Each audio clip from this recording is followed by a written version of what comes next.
All right, good morning, sixth graders. Today is Tuesday, August 25th, and our topic is going to be the Code of Hammurabi in Mesopotamia. So, our question that we're going to be answering today is, what is Hammurabi's Code? As Mesopotamians built up a more complex society, people started accumulating private property. Some people had more than others. When a society grows unequal with haves and have-nots, conflicts such as crime and theft are likely to happen. In order to prevent these types of conflicts from happening, Mesopotamian kings tried to regulate or control all aspects of life.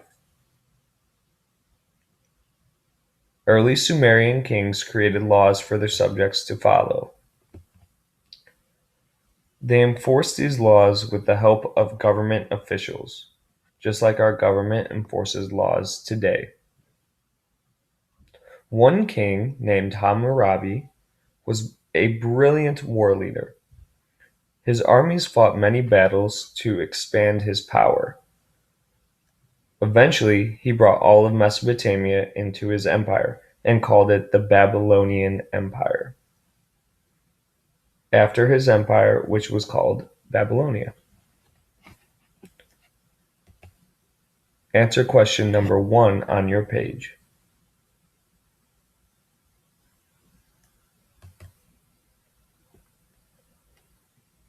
Hammurabi's skills were not limited to the battlefield, though. He was also an able ruler who could govern a huge empire. He oversaw many buildings and irrigation projects and improved Babylon's tax collection system to help pay for them. He also brought more money through increasing trade. Hammurabi, however, is most famous for his code of laws. So this code of laws is very important for a couple of reasons. One thing is that it was the first written code or set of laws ever. First written set of laws ever. Now, make sure you pay attention to the fact that it was the first written set of laws. There had been laws that existed before this, but these were the first ones to be recorded and passed along. A code of laws is a set of laws that everyone is expected to follow. Just like DTA kind of has its own code of laws or rules for behavior.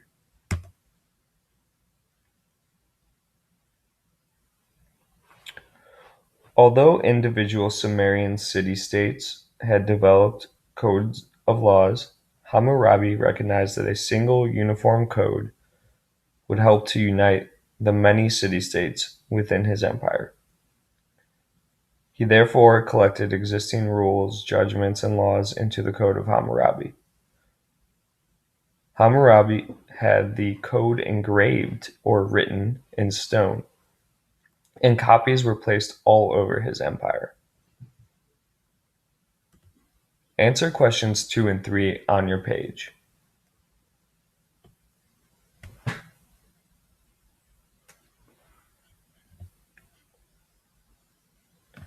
Number 2 asked, why do you think Hammurabi chose to engrave the laws into stone? I wrote, Hammurabi chose to engrave the laws so he could spread the message everywhere. Also, if the laws were written down, then everyone would know the law. Number 3 asked, why do you think King Hammurabi placed a copy of laws in every city? I wrote, Hammurabi placed a copy of the laws in every city so that everyone in the empire would know the laws. Kind of like we have our rules posted in our classroom and the behavior ladder.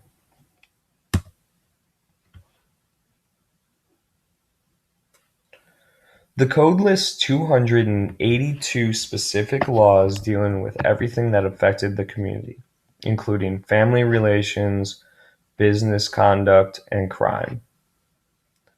The laws tell us a lot about the Mesopotamians' beliefs and what they valued. Although the code applied to everyone, it set different punishments for rich and poor and for men and women.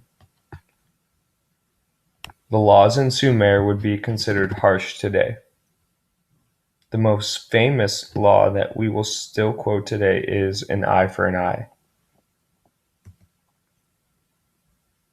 Answer question number 4 on your page, asking what do you think an eye for an eye means?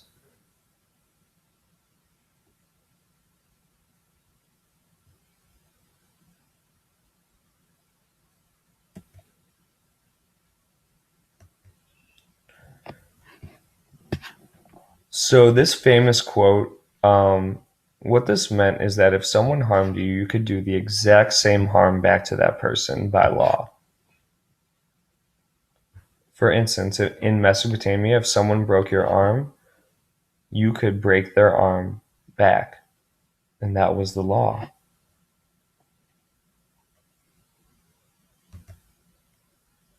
Here are 2 examples of laws from Hammurabi's code. This is code number 7. 2 more examples. Code number 7. If a man has stolen an ox, a sheep, a pig, or a boat that belonged to a temple or palace, he shall repay 30 times its cost. If it belonged to a private citizen, he shall repay 10 times. If the thief cannot pay, he shall be put to death.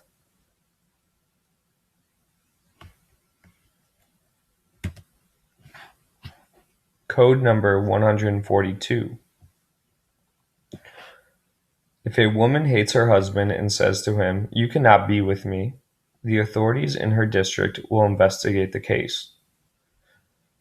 If she has been chaste and without fault, even though her husband has neglected or belittled her, she will be held innocent and may return to her father's house. If the woman is at fault, she shall be thrown in the river.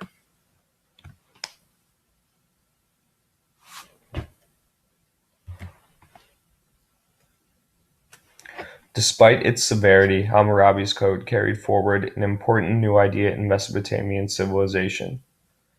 It reinforced the principle that government had a responsibility to make sure society was safe and fair for all people. Answer question number 6 on your page. Think about the laws from Hammurabi's code. What do they teach us about life in Babylonia? And remember to keep it 100.